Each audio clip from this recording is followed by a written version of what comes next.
Todo por la misma plata. En M24. Comunicate con nosotros. WhatsApp y Telegram 098-979-979. Twitter y Facebook @TPLMP. Instagram @Todo por la misma plata. Dale, animate, seguinos. No te vamos a defraudar.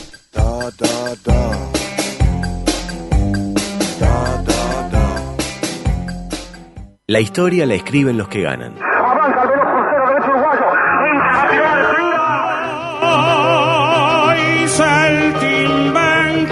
Si Joseph remonta a 100.000 es campeón del mundo porque va ganando 2-0. Las nubes pasan y el azul queda. Y nosotros también. Es increíble, no voy a cantar, Dios mío, ¿por qué? Es Colombia, se coronó como Miss Universo. La verdad que viene muy bien, Andrés, ahora. A continuación, la historia de hoy de Todo por la misma plata. Primero, Andrés, no, está último.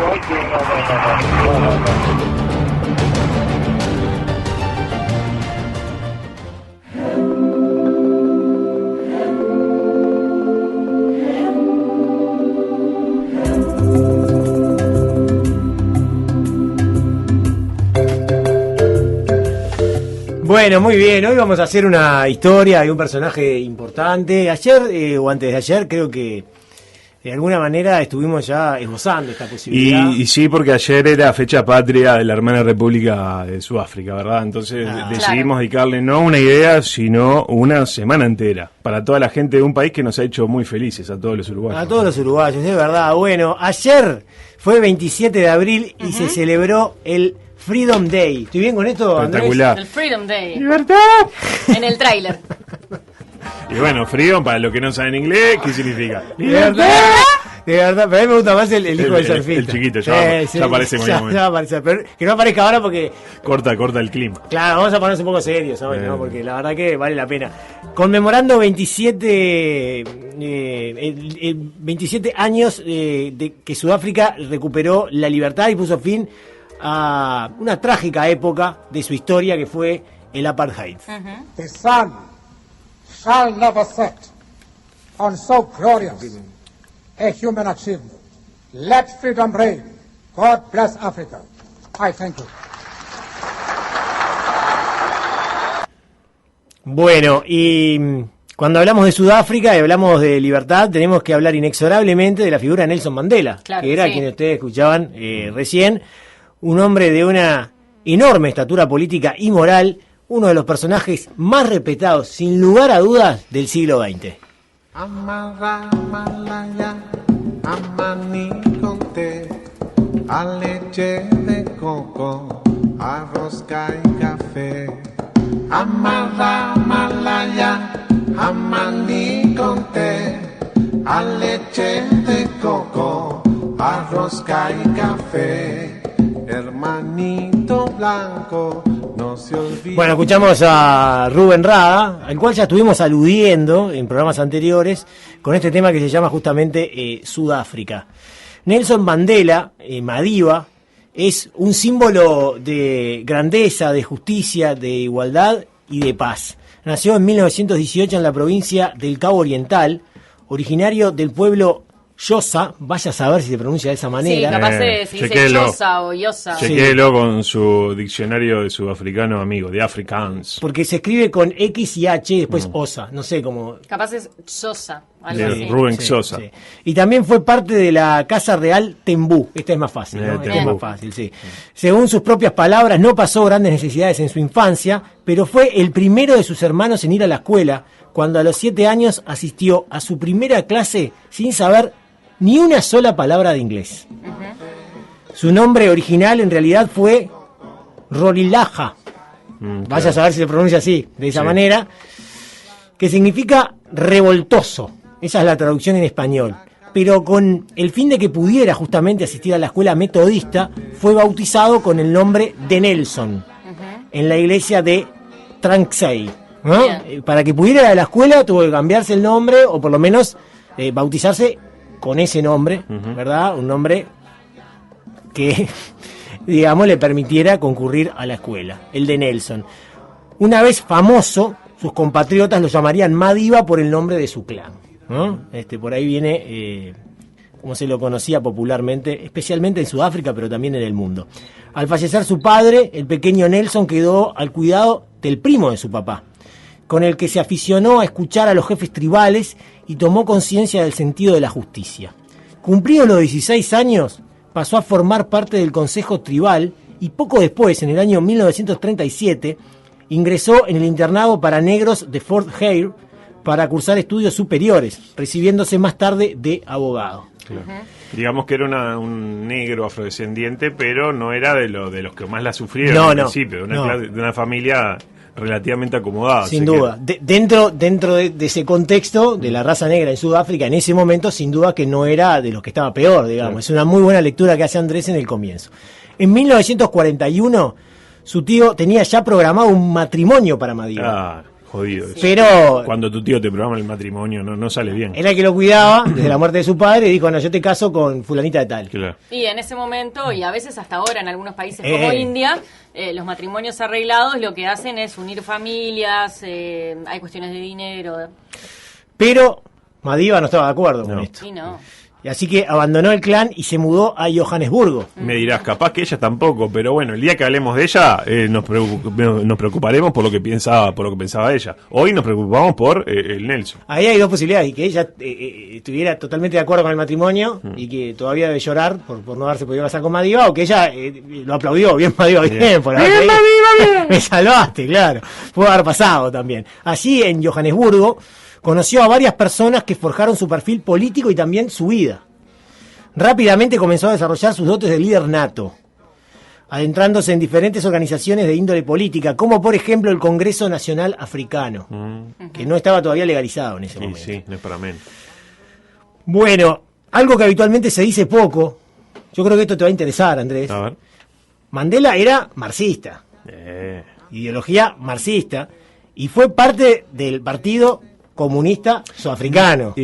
Sobre todo en esos esos años ser afrodescendiente y ser marxista no era de las mejores combinaciones que se podían encontrar en el ramo. No, y sobre todo en el mundo occidental no te veían como eso. No.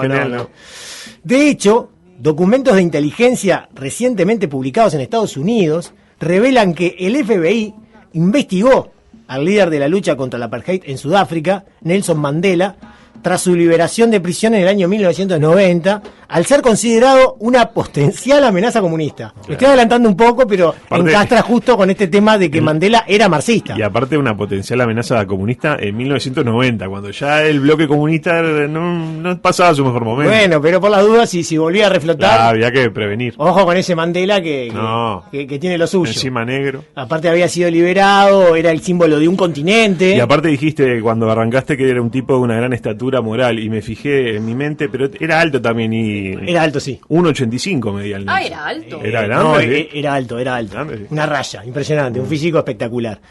Tras salir de prisión, Mandela se dejó ver con los líderes comunistas y visitó a Fidel Castro en Cuba. Ya estaba jugando con fuego, Nelson. Para mí es una de más. Para mí. No, pero yo quiero que escuchen esto que vamos a ver. El audio se llama Fidel, que lo tenemos acá para escuchar, que lo va a poner Beto. Lo voy a decir así, el día que Mandela lo cagó a pedos a Fidel. Así nomás. Antes de hablar absolutamente de cualquier tema, you must tell me when you are coming to South me Africa. tiene que decir cuándo viene para Sudáfrica. And our friend Cuba, y nuestro amigo Cuba, which helped us in training our people, que nos ayudó a entrenar a nuestra gente, gave us resources to get on with our struggle, que nos ayudaron tanto en nuestra trained lucha, our people que as entrenó a nuestros doctors and so combatientes, a on. nuestros médicos. You have not come to our country. Cuba no ha venido a visitarnos, usted no ha ido a visitar. When are you coming? ¿Cuándo viene? No he visitado a mi patria surafricana. I haven't visited my South African homeland La yet. quiero como una patria. I love it as a Quiero por homeland. él. Bueno, esto es una joya, porque aparte les cuento la escena. Cuando uno bucea por YouTube se encuentra con estas cosas, son maravillosas, ¿no? Sí. Estaba Fidel sentado con una especie de mecedora, la traductora al lado también sentada al lado de él, y Mandela parado diciéndole con el Dándolo dedito, feo, pero con el dedito diciéndole ¿Cuándo vas a venir, Y en una Fidel trata de contestar, le dice, no, déjeme terminarlo, dice. Para, como dice. Como dijo Daniel. Era una cosa así, ¿no? Me quedó la duda de en qué fue, claro, sí. qué tipo de entrenamiento le dieron en Cuba a los muchachos de Sudáfrica. Sotomayor con el salto. Sí, para con mí el salto viene por alto. ese lado, el tema atletismo, halterofilia, que está un pillo también, Sí. voleibol. O, bueno... capaz Sí, que armar no se bombas sabe. también, bueno, sí. No, bueno. no iba a decir eso. El entrenamiento. Ese entrenamiento, ¿no? Training. Bueno, Salían a caminar. pero volvamos un poco para atrás, ¿no? En 1948 llegó al poder en Sudáfrica, esto es angular, esto es muy importante, el Partido Nacional, no hagamos el chiste de que es como el Partido Nacional. Llegó la ¿no? hora nacional. Que institucionalizó la segregación racial creando el régimen del apartheid. El triunfo del Partido Nacional de los Afrikaners, los blancos descendientes de los Boers holandeses que son los que colonizaron el país. De Ronald y Frank. Ahí está, los hermanos de Boer. Legalizó lo que en realidad ya imperaba en el país desde hacía décadas, Claro. que era la segregación racial. Daniel Malan, que gobernó entre 1948 y 1954, estableció un sistema completo de segregación y discriminación social, económica, cultural, política y territorial en perjuicio de la mayoría negra. Claro, y estamos hablando de algo que ocurrió, que se instauró o que se legitimó bastante reciente, o sea, fue después de Hitler. Uno dice, se terminó la Segunda Guerra y bueno, empezamos a mejorar como seres humanos de alguna manera. Ganaron los buenos. Ganaron los buenos, pero bueno, no eran tan buenos. No, porque aparte, en este caso, Andrés, van al continente donde están los negros y subyugan a los negros. Sí. Y una practican la proporción de segregación. tipo 4 contra 96, una cosa Es así. una cosa realmente increíble. Además de que saquearon ese continente, ¿no? No, pero eso ya de antes. Sí, y lo siguieron saqueando, pero ahora resulta que cuando quieren ir, los negros que ya no tienen nada en ese continente o tienen mucho menos riqueza de la que deberían, no los dejan, Claro, ¿viste? se ahogan en el Mediterráneo. Es una cosa, pero es una cosa dantesca, ¿no? Que cuando uno analiza la historia se da cuenta de ciertas cosas que son realmente muy indignantes. Por ejemplo, un decreto de 1949 prohibió los matrimonios mixtos, obviamente, como un negro se va a casar con una blanca o viceversa. ¿Dónde se vio? Genera violencia. Exacto. Y otras leyes institucionalizaron la segregación a la hora de utilizar servicios y la separación en las fábricas y en los transportes públicos. El bondino. Incluso Algo muy parecido a todo lo que veíamos con el racismo en Estados Unidos, en el sur de Estados Unidos. Mucho más fuerte, ¿no? Sí. Y ¿sabes qué? Mucho más explícito. Claro, ¿no? no le das vergüenza. Institucionalizado, esa es la palabra, ¿no? Por eso yo decía, esto ya existía, pero a partir del gobierno de Daniel Malan. Había incluso bancos de plaza que decía solo para blancos. Vi fotos ahí, que terrible. Imagínate que estás cansado, te querés sentar. No, soy negro, no me Sí, puedo yo sentar. acá estoy viendo una foto de una playa que dice solo para blancos, por ejemplo, entradas a la playa y todo eso. Exacto. Ya sabemos que Sudáfrica está en el sur de África y tiene playas hermosas, ¿no? Y bueno, justamente las playas no las podía aprovechar en muchas ocasiones alguien de raza negra. Esa era la Sudáfrica en la que le tocó vivir al joven Mandela, que con la inspiración de Gandhi comenzó a liderar campañas pacíficas contra las leyes de la segregación racial. La represión ante esa situación fue intensa y hubo 8.000 activistas detenidos, incluido el propio Mandela, que estuvo preso 3 años en Johannesburgo, en esos años, ¿no? Con el endurecimiento del apartheid y de la represión, las acciones de Mandela continuaron cuando salió de la cárcel. Incluso con viajes al exterior para recaudar fondos para la lucha sudafricana. Ahí se endureció un poco más Mandela y fue tomando una postura en la cual, digamos, todo su pacifismo quedó en un segundo plano. Claro, digamos, se dio cuenta ¿no? que con todo bien Sí. con Gandhi, pero bueno, si queríamos Sí. cambios profundos había que ir un poquito más y empezar a usar todo lo que habíamos aprendido en Cuba, ¿no? De hecho, cuando murió Mandela, que después vamos a comentar el momento de su muerte, había una cantidad de personas que decían, pero Mandela era un terrorista. Bueno, Capaz que no. había 4 blancos gobernando su país que no lo dejaban vivir, o sea, bueno, pero la culpa es de Mandela, que es terrorista. Sí. Son esas cosas que, bueno, son realmente muy, muy fuertes, ¿no? Y que también, que esto lo vamos a comentar después, justamente abonan lo que yo decía en el comienzo, de esa estatura política de Mandela, ¿no? Que es lo que en definitiva, me parece, marca a los hombres que que dejan una huella imborrable en la historia. Sí, yo creo que, ¿no? que si pensás en figuras hegemónicas, figuras políticas en países no hegemónicos del siglo XX, prácticamente imposible no pensar en Mandela. Sí, Claro, Y lo ponés bien arriba, ¿no? Tipo, Sí. entre los 3 primeros seguro. Y es muy difícil que alguien critique a Mandela, ¿no? Muy difícil. En 1962 volvió a ser encarcelado y en 1963 fue uno de los 8 dirigentes declarados culpables de sabotaje, traición y conspiración violenta para derrocar al gobierno en el llamado juicio de Rivonia. Mirá. En ese juicio Mandela dirigió a los jueces su célebre alegato final que no impidió que fuese condenado a cadena perpetua. Él mismo se defendió, el abogado. Claro, se ahorró unos mangos, aparte. No sobraba la plata en ese momento, ¿no? Bueno, estuvo 27 años en prisión e incluso supo negarse a la libertad con tal de no aceptar las condiciones impuestas por el gobierno, la Claro. típica. Sí, yo te libero, pero vos tenés que hacer esto, Sí, esto. o quedás proscripto, etcétera. Exactamente, Mandela dijo no. Les recomiendo que vean la cantidad de documentales que hay, y si no la película Invictus, que creo que retrata la etapa de Mandela en la cárcel y lo que era en muchos momentos la celda. Prácticamente entraba Mandela y Sí, no mucho más. no mucho más, ¿no? O sea, una situación realmente espantosa. Quiero que ustedes dimensionen 27 años preso en esas condiciones, después de haber vivido toda la segregación, la discriminación y el rechazo racial por unos pocos blancos que habían colonizado su país. Por eso, por luchar contra eso, tuvo 27 años preso en esas condiciones. Desde la cárcel se transformó en un símbolo de lucha y de tenacidad, siempre con la inagotable energía de su esposa Winnie, integrante también del Congreso Nacional Africano. En 1990, nos adelantamos un poco, porque también quiero aclarar que no vamos a poder hablar de una historia... No, pues no dura 5 horas el programa. No, tenemos que hacer Claro. un día entero en M24, empezando por Mejor Hablar, para terminar con el básquetbol, hablando todo de Mandela, El ¿no? último cuarto ahí.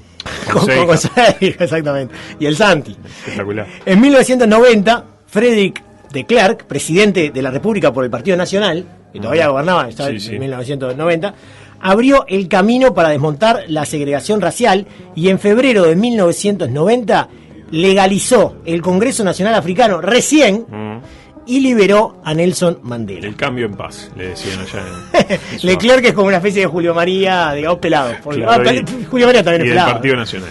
Sí, con cejas un poquito más cortas. Es verdad, es verdad. Su liberación tuvo un impacto mundial y Mandela recorrió el mundo y fue especialmente recordado su viaje a Nueva York, en donde fue recibido como una estrella de rock. Nelson Mandela.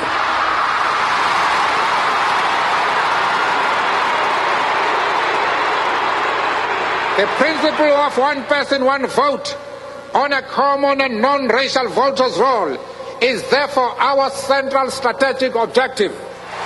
Throughout our lifetime, we have fought against white domination and have fought against black domination. We intend to remain true to this principle to the end of our days. Ya Mandela era un veterano, había pasado 27 años preso, ¿verdad? Y a todos lados que iba era la verdad, recibido como una especie de héroe. Viste que los yanquis tienen esas cosas, ¿no? Sí, Vas sí. a Nueva York, Tipo te una reciben. figura de roca. Así, Son así, Ta, y por el además, otro lado... Además, él era un gran orador. Sí, sin duda. Y aparte muy carismático, un gran magnetismo. Estaba viendo la edad, esto fue en 1990. Sí. Tenía 72 años, ¿no? Por lo que veo. Y vos viste la energía, ¿no? No, O sea, espectacular. una cosa impresionante. Y yo te decía, ¿no? Viste que los yanquis te reciben, no sé qué, ping, la gente. Estrella de rock. Por otro lado, la CIA te está investigando. Sí. Sabes lo que comiste, todo. Capaz que decís, la CIA le dice, tráiganos. Dale. Así tenemos más posibilidades. Y bueno, son esas contradicciones. Entre ambos, o sea, entre de Klerk y Mandela, negociaron el desmantelamiento del apartheid y la transición a una democracia multirracial, y los dos compartieron el Premio Nobel de la Paz en el año 1993. O sea, los dos. Fue un proceso que duró ahí unos años. Sí. Tampoco fue que de un día para el otro. No, claro. Y de hecho, en las elecciones de 1994, Mandela se convirtió en el primer presidente negro de Sudáfrica, y desde ese cargo puso en marcha una política de reconciliación nacional, manteniendo a de Klerk como vicepresidente. No, eso fue increíble. Vos te das cuenta, por eso yo decía la estatura política. Después de todo lo que pasó, 27 años preso, cualquiera sale, ¿viste? Sí. Aparte con la Sin revanchismos. Sin ningún tipo de revanchismo. Y aparte, Andrés Belén, con el apoyo y la adhesión popular que tenía. Claro. Podía haber hecho lo que hubiera querido. Vamos a matar a todos los blancos, por ejemplo. Los tiramos para el mar y que se arreglen como puedan, que vayan nadando para donde puedan. Que ahí capaz que cabe volver sobre la película Invictus. No sé si vos tenías pensado volver también durante tu alocución, pero está muy bien retratado cómo se llevó ese no revanchismo también a tomar al rugby como un emblema. Totalmente. ¿No? En el rugby juegan los blancos, claro. ¿No? Y él como que de alguna manera tomó ese campeonato mundial como una posibilidad de reconciliación. Sí, un símbolo de la unión del país en torno a un equipo que por suerte le fue bien, porque pudo haber quedado fuera en primera ronda. Pero salió campeón, aparte, increíble, ¿no? La escena es muy buena en Invictus, cuando se produce la primera reunión entre Mandela y el capitán del equipo, que no me acuerdo cómo se llama. Era la reunión de Morgan Freeman con Matt Damon. ¿No? Con Leo Sanguinetti. Exactamente, sí. Y Mandela le dice, lo trata espectacular, habla un rato. François Pinar. Pinar, exacto. Iba a decir, vos sabés que iba a decir Pinar. Él le habla, recibe, sé qué, muy afable, la reunión muy linda, y le dice, mirá que tenés que ganar el campeonato. Gane, no muere. Esa segunda parte no, tenés que ganar el campeonato acá. Esto es Sudáfrica. Entonces, cuando se va el capitán en el auto, después de la reunión, habla con la mujer, me parece que es con la mujer, y la mujer, ¿qué te dijo Mandela? Y el tipo, sorprendido, así como con un poco de miedo, dice, no, y me dijo que tenemos que ganar la Copa del Mundo. Que hay que ganar. Y bueno, y ganan la Copa del Mundo, menos ¿no? mal. Y la verdad que es muy lindo. Después podemos discutir si esa reconciliación fue tal y si realmente sirvió. Pero eso es otra cosa. Yo estoy hablando de esa estatura política, esa grandeza, que es la que define a los grandes líderes, ¿no? No, y hay cosas, creo que son constatables por todos aquellos uruguayos que tuvieron la suerte de ir a Sudáfrica hace 11 años por el Mundial, y bueno, no te hablaban de una sociedad así partida tan radicalmente, tampoco de repente no era tampoco algo tan unido y tan óptimo, sobre todo en un deporte que es el deporte de los negros, porque es el deporte más popular para ellos, claro, ¿no? El rugby sigue siendo de los blancos, pero bueno, imagino que también había hinchas blancos que le gustaba el fútbol y viceversa. Se ven jugadores blancos y negros en los dos equipos, capaz que es más blancos en el rugby y más negros en el fútbol. De hecho, creo que había un afrodescendiente en ese equipo del 95. Sí, claro, que era el jugador del pueblo. Claro. Sí, era el jugador jumbo, siempre salía, hacían la votación y salía, ganaba siempre. El jugador de la gente era él. Bueno, Mandela inició el plan de reconstrucción y desarrollo que destinó grandes cantidades de dinero a mejorar el nivel de vida de los negros e impulsó la redacción de una nueva constitución en el país que fue finalmente aprobada por el Parlamento en 1996. Tres meses antes de finalizar su mandato, Mandela anunció que no pensaba presentarse a la reelección. Lo que pasa es que ya era muy veterano. Claro. Era complicado, ¿no? Y le sucedió en la presidencia Thabo Mbeki, el Gus. Gustavo, exacto, que fue vencedor de las elecciones del año 1999, en junio de 1999. Él estuvo un periodo nada más, ¿no? Muchos líderes africanos se quedaron hasta morirse, ¿no? Por más que no les daba o que no podían o que... Y no se hablaba de que en realidad era como un títere y Mandela era el que mandaba ahí en medio de las espaldas de este otro, de Thabo. Pobre Thabo. Bueno, seguro que Thabo era el delfín de Mandela. Después lo otro que vos decís, si mandaba o no mandaba, como lo mismo se dice Alberto Fernández ahora con Cristina, ¿no? Sí, ahora no se dice tanto. No sé. Bueno, a partir de ahí sus apariciones públicas empezaron a ser cada vez más esporádicas, pero en cada una de ellas recibió con intensidad el afecto del pueblo. Claro, estamos hablando que en el 99 tenía 81 pirulines. Ya era grandote. Muy veterano, ¿no? Bueno, tiene la edad que por ejemplo tenía Gonzalo Aguirre, fallecido recientemente, la edad que tiene Astor y la edad que tiene Mujica, creo que es un poquito más grande, pero esa edad, ¿no? Mujica es del 35, así que va a cumplir 86. Sí, un poco más grande. Del 18. Ahí está. Cuando Mandela cumplió 95 años y ya estaba gravemente enfermo, el pueblo salió a la calle para homenajear a su líder, que murió poco después, el 5 de diciembre del año 2013, dejando un legado imborrable para Sudáfrica, para el continente africano y para el mundo. Yo decía más temprano, en el comienzo, probablemente sea el líder del siglo XX más que genera más consenso, probablemente Mandela, ¿no? Y bueno, murió en ese año 2013, también generando cierta polémica, por supuesto, ¿no? Yo tengo idea, capaz me equivoco, pero que el funeral fue polémico. No me acuerdo, la verdad que no. Capaz me estoy equivocando, pero tengo una idea de que el funeral fue polémico, que hubo un problema con un traductor de señas. Sí, algo de eso. Bueno, razón. Eso sí, que te verdad que era un traductor que era que falso. Que estuvo haciendo morisqueta y inventaba, porque él no sabía lengua de señas y empezó de acá, loco. Se la jugó. El loco dijo, cuando llenó el currículum, dijo, lengua de señas, sí, más bien, más firme, a ver, y empezó. Y el que le tomó la prueba no sabía. Entonces el loco no sé qué, cuánto, y para adentro. Y cuando tuvo que dar la prueba era, o sea, imagínate, el funeral de Mandela, espectacular. Bueno, Mandela tuvo una aparición en el Mundial de Fútbol también, en el 2010. Cuando ya estaba ahí en los descuentos. Ya estaba muy veterano. Vos fíjate que falleció con una enfermedad, creo que 95 años tenía, si no me equivoco. Sí, infección respiratoria aguda, dice acá como causa de la muerte, pero acá tenía 92 pirulos ya, pero bueno, qué sé yo. Recuerdo que apareció y que siempre generó, digamos, en ese mundial, que es muy recordado para todos nosotros, ¿no? Sí, obvio. Tremenda aceptación popular, ¿no? Era como una especie de emblema, y lo sigue siendo, especialmente para la raza negra, no solamente en Sudáfrica, sino en todo el continente. Y no solamente en el continente, sino la comunidad negra del mundo entero tiene a Mandela como un gran referente, como por ejemplo el propio expresidente de Estados Unidos, Barack Obama, que siempre vio la figura de Mandela como una especie de referente, así como un faro en el camino. Sí. De faro a seguir. ¿Sabés que estoy leyendo algo curioso en la página goal.com que dice, el mundial Nelson Mandela el 11 de julio del 2010 hizo su última aparición pública acompañando a España en el momento en el que la selección llegaba al punto más alto, lograr el Mundial de Fútbol de Sudáfrica en Johannesburgo. Bueno, ahí tenés. Y ahí fue la última aparición que hizo él para entregar la copa. Mirá qué bien. Bueno, estaba viendo también que se casó 3 veces, como que se divorció de Winnie, después de Winnie, que él fue liberado, se divorció. En el 96 se divorció, ahí medio confuso, en confuso episodio, y se casó de nuevo, a los 80 pirulos. Mandela dice que... No, Yaka Zulu, un poroto. Muy activo. Bom. ¿Te acordás?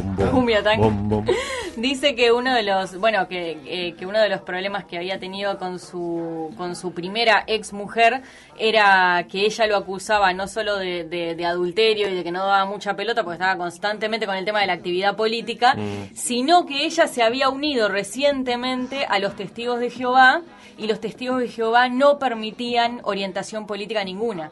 Y él la miró y le dijo, mirá, yo lamento. A mal puerto. Me sacá la política, me saca todo.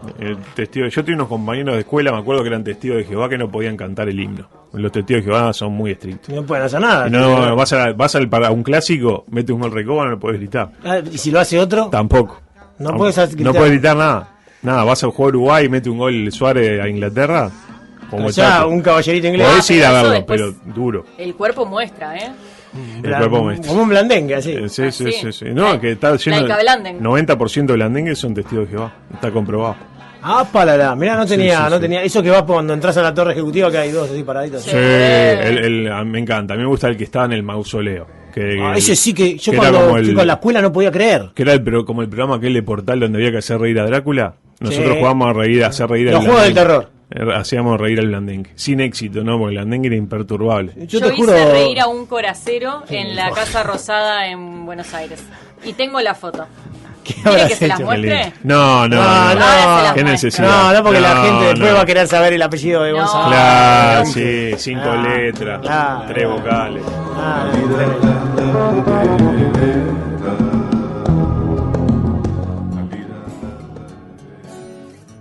Todo por la misma plata. El que avisa no traiciona. Déjate querer, te lo pido, no quiero tratarte en soledad. 97.9 FM Montevideo, 102.5 FM Maldonado. Escucha distinto.